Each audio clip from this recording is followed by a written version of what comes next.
After working all day as a biomedical field service representative, repairing hospital equipment like ultrasound and MRI machines, Shane Whittleton returns to his rural home in southeastern British Columbia. The 26-year-old steps away from his day job into a life much closer to his roots, growing up in Uchini, a Doukhobor village near Castlegar in BC's West Kootenays. I go plant the grass, weed the garden, make sure my tomatoes are alive, check my trees, make sure all the fruit has no weeds in it, and then as soon as that's all done, I start doing landscaping and make my home better, said Mr. Whittleton. For Mr. Whittleton, this daily routine is an essential part of living as a Doukhobor. He tries to attend as many community events and prayer meetings as he can, and every night he says a prayer before bed. Right now he is trying to master his Russian, because he believes knowing the language is crucial to understanding of culture's history. He moved to Alberta to work and study in 2011, but returned a year ago because he wanted to be closer to the land. I live on acreage now. For me, it's in my blood to live like that, and I long for it, said Mr. Whittleton. There is something about pollen, weeding your garden, watching your plants grow, it really puts in perspective life in general. Mr. Whittleton is one of a dwindling number of Canadian Doukhobors who still observe the religion and its culture more than a century after his ancestors were expelled from Imperial Russia. While there are an estimated 65,000 people of Doukhobor descent living in Canada today, only 2,200 listed Doukhobor as their religion in the 2011 census, as younger people grow disinterested in the religion, lose their connection to the Russian language, or move away from their close-knit villages in rural BC. Many elders predict the Doukhobors could die out altogether in a little more than a decade, a dire forecast that is driving a new effort to save the culture from extinction, while revealing divisions within the community about what modern Doukhoborism should look like. The Doukhobors were banished from Russia in the late 19th century, after facing persecution from the Tsarist government because of their rejection of Russian Orthodoxy and its priesthood, rituals and icons. Doukhobors consider themselves Christians, as their religious ideology is derived mainly from the teachings of Jesus Christ. However, they don't consider the Bible to be a holy book, but rather a preservation of previous knowledge. About 5,000 Doukhobors resettled in BC in 1908 in the area around Castlegar, where they became known for their pacifism, a cappella singing and communal way of life. An extremist arm of BC's Doukhobors called the Sons of Freedom made headlines in the 1950s when their children were seized by the RCMP and placed in a government-run school. Today, their settlements around Castlegar are reminiscent of Russian villages. It's not uncommon to hear threads of conversation in a mix of Russian, Ukrainian, and Georgian. Even the lilac that grows in the area, distinct from the kind found in Vancouver, was supposedly brought from Russia by the first Doukhobors. Their homes, especially those of old Doukhobors, still have a traditional old Russian look inside. Wooden sideboards filled with books and glass goblets, wool carpets on the floor, and old family portraits on the walls. Every home has the zombie devout framed on the wall. Each Sunday, the Doukhobors gather for prayer at their community house or on the lawn outside. A table is set with bread, salt and water, which are Doukhobor symbols of toil and peaceful life. Women stand on one side with shawls covering their heads, and men on the other side wear Kosovo rodki, a traditional shirt hand-sewn from hemp. After they sing psalms in Russian, each bows to the person next to him, recognizing the Spirit of God, which Doukhobors believe is within the heart and soul of every human being.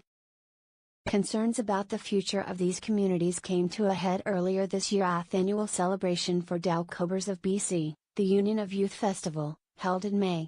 In addition to the traditional a cappella concert and a prayer meeting, organizers added a new element to the program, a workshop to discuss the community's future. They called it Spirit Wrestlers 2050, a reference to a quote by writer Leo Tolstoy, who helped their immigration to Canada, where he said that Doukhobors are people of the 25th century. About 150 people attended the workshop. Participants, mostly elders, were given a grim forecast. It's estimated that by 2030, the number of people who identify as Doukhobor will be zero. Quite a few of the elder members didn't even want this topic discussed, said it's kind of a disgrace to discuss it, because that's acknowledging that it's a dying breed in a sense, Mr. Whittleton said. Participants brainstormed ways to keep people from leaving Doukhober communities or to keep them connected if they do. Pitches included developing economic opportunities in the communities to give young people a reason to stay, similar to the Brilliant Jam Factory in Brilliant, BC in the early 1900s, where most of the local Doukhobors worked. But there are obstacles. The Union of Spiritual Communities of Christ, the Doukhobors governing body, owns a significant amount of farmland in the Kootenays, but because the USCC is a charitable organization, children and grandchildren cannot make a profit from the land unless they rent it from the USCC at fair market value, which is often prohibitively expensive for young adults. For those who leave, Gary Kuznetsov, a Doukhober and software engineer, proposed developing an online platform to connect Doukhobors scattered around the country. Since the workshop, people in the community are working on their own ideas. John J. Varegan, Doukhober leader and executive director of the USCC, has proposed to host a conference of Doukhober youth from all over the world in 2020 to allow them to consider their future independently from elders. The leaders of Doukhober communities, most elders are adamant about maintaining tradition, and skeptical of any radical changes to their way of life. I've become okay with the fact that Doukhoberism as we've known it is probably at its end, and I'm working on taking the legacy forward, said Mr. Kuznetsov. Kelly McCourtoff, 33, grew up in a Doukhober household, but said she was not immersed in the culture. She often felt disconnected because she didn't speak Russian, which meant she didn't understand the psalms she was forced to memorize as a kid for millennia, the weekly prayer meeting. I can never show up at millennia and be comfortable, she said. I think that is a huge thing to do with language though, because when you lose the language I think that's where the soul goes out of it. Growing up, she always wanted to speak the language and be involved in the Doukhober culture, but it seemed to conflict with the routine of going to high school. She saw it as a choice between one lifestyle or the other. She thanked her grandparents and large family gatherings in their wooden log house for the fact that she is still involved in the community and understands the Doukhober principles on a spiritual level. But to her, being a Doukhober in the fullest sense also requires keeping up the material traditions and practices. I think the material things are stronger symbolism of culture, Ms. McCourtoff said.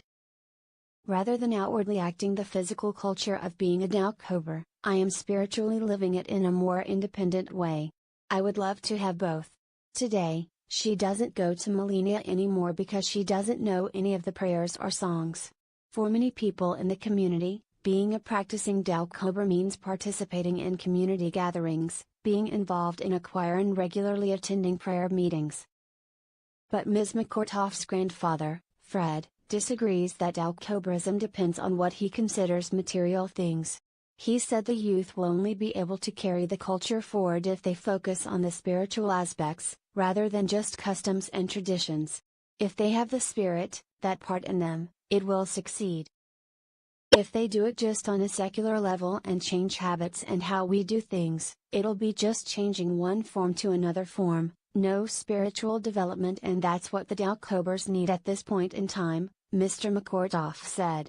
He's witnessed fundamental changes in the community, from the loss of language and changing dress codes for traditional ceremonies to a shift in the mindsets of young Doukhobors.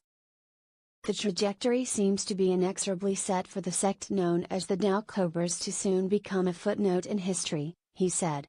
Unless something happens, unless there is a change. Violetta Kryak reported this story as part of Longara College's Red Mercer Scholarship,